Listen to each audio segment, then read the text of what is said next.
We begin episode 2 of Operation X.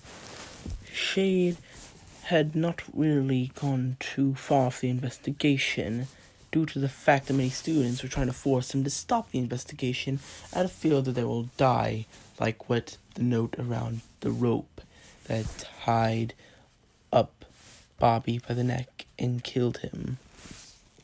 I guess I should be phrasing that better, but anyways, they were worried that the same thing would happen to them, just like what the note said. Shade pointed out to them the fact that if he doesn't stop the investigation, people are gonna still die regardless. So, might as well die trying to figure out what the heck is going on, than simply die knowing nothing and having nothing to show to the police if any of them do survive. And the teachers, they actually agreed, as they believed in the safety of all the students and they wanted to figure out who is causing all this. And they don't want any more of their students to die. So they allowed Shade to investigate, but many of the other students tried to make his investigations more difficult.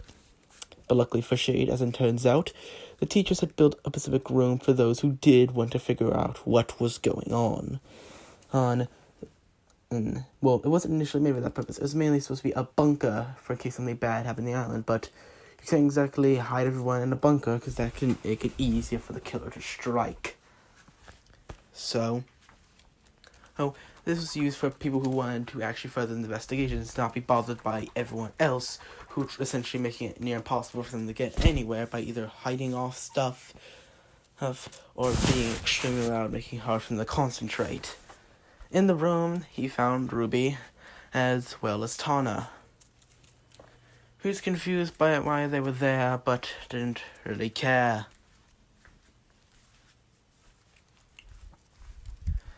He carried on, simply wishing to get on with his day. So, after some investigative work, they've put this together.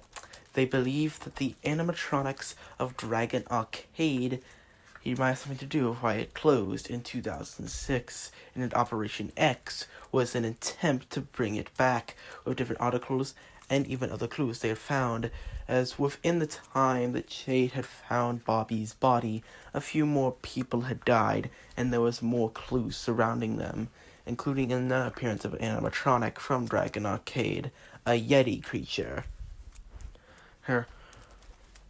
As for Shade, he discovered that there was weaponry in the bunker, as one of the teachers a few of the teachers believe there should be weapons there in case of emergency, at least one for each student and one for each teacher. Shade simply grabbed a chainsaw, and as well as the shotgun and pistol he had already obtained, and took that as weapons in case of emergency. Ruby didn't need anything because she was a psychic, and Tana said she was perfectly fine. There were a few others who joined the group, who, after having been informed by certain teachers who have the tale that they wanted the investigations to go on, and at where the bunker was, so they could go down there and not be disturbed, not be judged for wanting the investigations to continue. The four students were the following. Tom, a cowardly young man with a somewhat tan complexion and dark brown hair. He was the only one besides some Shade who actually wore the school uniform around the makeshift school. It wasn't really makeshift, it was more of a full complex made on the island.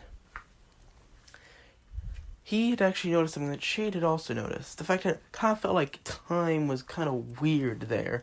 Everything felt right, but at the same time it didn't.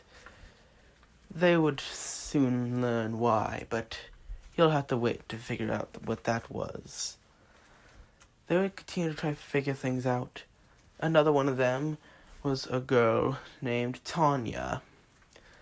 A girl with black hair, a blue hoodie around her, as well as blue jeans and socks that were colored like Jack Skellington's clothing in that one Disney movie. She wore red sneakers.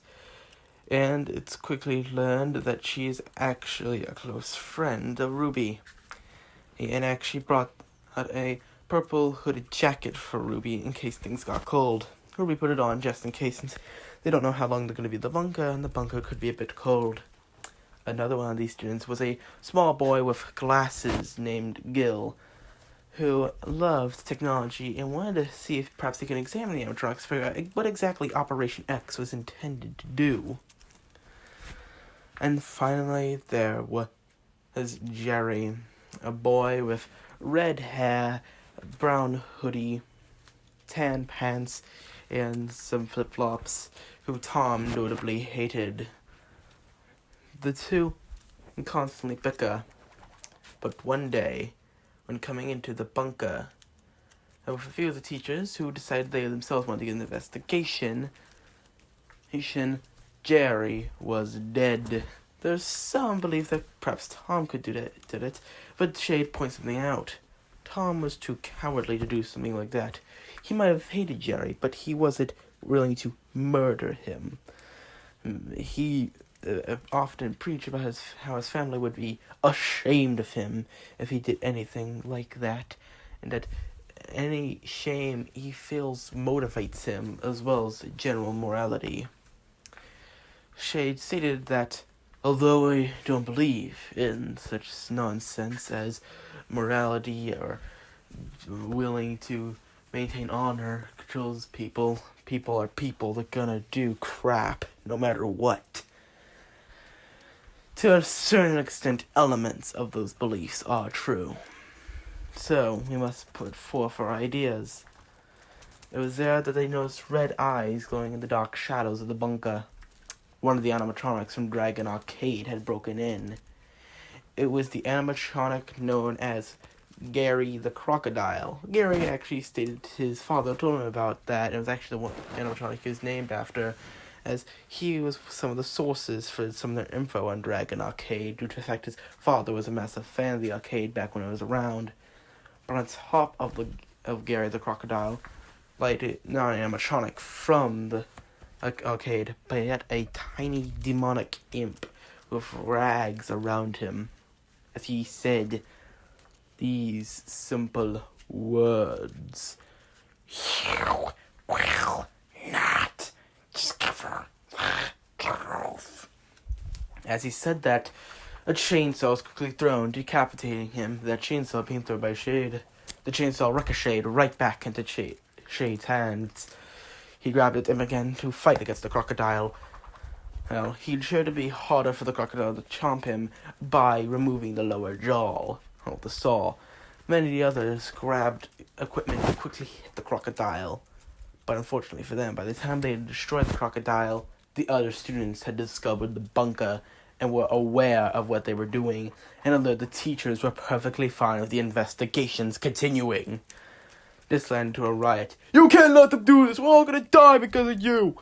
You're supposed to protect us!" It was then that Shade fired off a blast in the shotgun to the ceiling to get everybody's attention, and said this: "Listen here, you pieces of crap. Regardless if we do the investigations or not, we're gonna keep dying. Murderers don't exactly keep promises. Do you really believe a murderer is gonna keep their promise about not killing anybody? It's clear it doesn't matter, but more lives will be saved if we figure out who this killer is quickly, tie him down, and wait till this whole communication thing is back up. Sure, time might feel a little wonky around here, but it doesn't matter." It was then that Gary had came back online and took a quick slash, killing his human counterpart. The crocodile animatronic was once again shut down as Shade fired a bullet straight to its circuit boards, leading to a small explosion. Not really a big one, no one was really hurt. It simply tore apart the animatronic. Shade said, "Now if you don't mind me, I have some investigative work to do. And if one of you pieces of crap interrupt me, then I'm not going to be afraid, to turn up this chainsaw to make you shut the hell up. Because I have important work to do that you all don't seem to understand." It was then that many of the students actually revealed they themselves actually wanted the investigation to continue, but they were too scared of what would happen, especially considering how loud the voices of those who weren't. As it turns out, a majority of students in the class wanted the investigation to continue, but it was just the final year students who didn't want it to happen. And because of their pride and ego. So it's settled. The ayes have it. The investigations will continue. And the a-holes will shut up. You can't make us. Try me. That ends this episode.